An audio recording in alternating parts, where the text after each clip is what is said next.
నమస్తే, వార్తలకి నమస్కారం. నవ వధువుల జలపాతం కట్టిపడేసే అందం. వర్షాకాలంలో కోనల నుంచి కిందకు దూకుతున్న జలపాతాలను చూస్తే ఎంతో హాయిగా ఉంటుంది.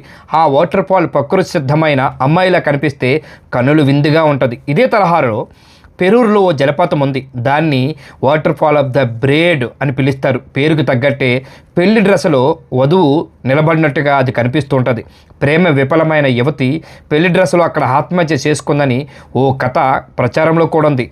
అదేవిధంగా వాటర్ ఫాల్స్లో ఏదైతే ఒక పెళ్ళి అవ్వవలసినటువంటి అమ్మాయి ఆ వాటర్ ఫాల్స్లో చనిపోయిందని కూడా అభియోగాలు కూడా ఉన్నాయి. అప్పుడు దాన్ని మూలంగానే అమ్మాయిలా కనిపించే జలపాతం మనం కళ్ళు కంటుపెట్టినట్టుగా కనబడుతుంటుంది. ఎంతో అందమైన నవ వధువుల జలపాతంలో కట్టిపడేసే అందం ఒక్కసారి చూస్తే చాలా ఆనందదాయకంగా ఉంటుంది. అదేంటో ఒకసారి చూద్దాం.